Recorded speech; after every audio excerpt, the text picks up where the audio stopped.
Teori estimasi adalah sebagai model bahasa buatan.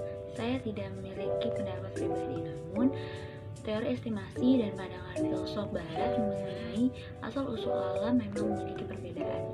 Beberapa filsuf barat mungkin lebih cenderung melihat alam sebagai hasil pencarian atau proses alamiah daripada sebagai ciptaan langsung. Pendapat ini dapat bervariasi tergantung pada pandangan agamaan dan filosofi.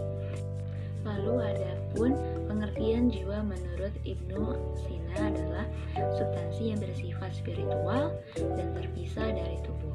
Baginya jiwa adalah entitas yang abadi dan memiliki pengetahuan intuitif. Sedangkan menurut Mulia Sandra yang merupakan filsuf Iran dari periode Safawi menyatakan bahwa jiwa adalah tubuh tidak terpisah sepenuhnya baginya. Jiwa adalah entitas yang berkembang bersama dengan tubuh dan keduanya saling terikat. Mulia Sandra memperkenalkan konsep hikmah atau kebijaksanaan dalam pengetahuan jiwa yang mencakup pemahaman eksistensial dan hubungan langsung dengan Tuhan. Jadi perbedaannya jika Ibnu Sina mengatakan bahwa tubuh itu di bawah jiwa itu terpisah dengan tubuh, sedangkan Mulia Sandra tidak.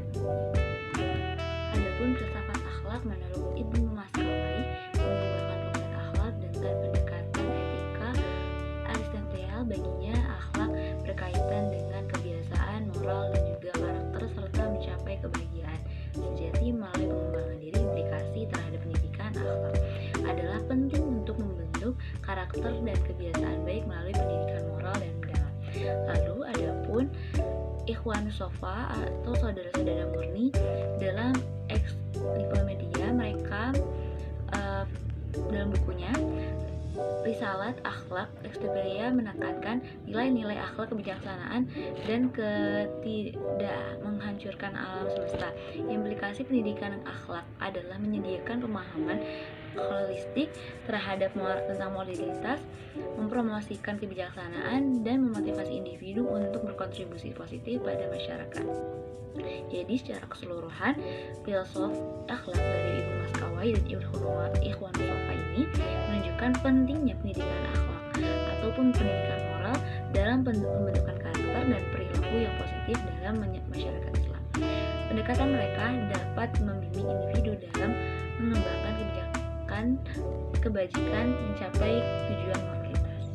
Akhlak menurut Imam Ghazali adalah fondasi dari agama Islam. Perilaku etis, kebajikan, dan kemurnian hati sangat penting untuk mencapai kebahagiaan spiritual. Moralitas yang benar mencakup aspek-aspek seperti kejujuran, kesabaran, kedermawan, dan kasih sayang. Adapun ilmu pengetahuan menurut Imam Ghazali adalah sarana untuk mencapai pemahaman lebih dalam tentang Allah Subhanahu wa Ta'ala. Namun dalam pendekatan ini bahwa ilmu harus digunakan untuk tujuan yang benar, yaitu mendekatkan diri kepada Allah Subhanahu wa Ta'ala. Adapun tauhid, keyakinan pada keesaan Allah, pada prinsip ini dasar dalam Islam menegaskan bahwa Imam Ghazali percaya pemahaman ilmu tauhid adalah kunci dalam mencapai kebahagiaan dan kesempurnaan spiritual, dan pengetahuan tentang Allah dan keyakinan dalam keesaannya membimbing individu dalam menjalani kehidupan dan tujuan yang benar. Jadi secara keseluruhan Imam Ghazali memandang bahwa ilmu akhlak, ilmu tauhid dan juga tauhid digunakan untuk memahami prinsip-prinsip tauhid, dan pemahaman tauhid membimbing individu dalam praktik akhlak yang benar dengan menyatukan ketiga aspek ini. Seorang dapat mencapai tujuan spiritual dan moral yang tinggi dalam Islam. Ar-Razi dikenal sebagai salah satu tokoh masyhur yang namanya sudah tidak asing lagi didengar, yaitu Ar-Razi ialah seorang filsuf dan juga seorang pakar serta dalam bidang kedokteran, filsafat maupun alkimia. Nama beliau adalah Abu Bakar Muhammad ibnu Zakaria ibnu Yahya Ar-Razi. Di barat dikenal dengan Kares. Ia lahir di Rai dekat Tarehan pada 1 Sya'ban tahun 2015 Hijriah. Ar-Razi juga dikenal sebagai dakwah filsuf, kimia dan juga pemikir bawaan. Nah, pemikiran beliau ini itu terdiri dari pemikiran filsafat moral, logika, dan juga 5 kekal.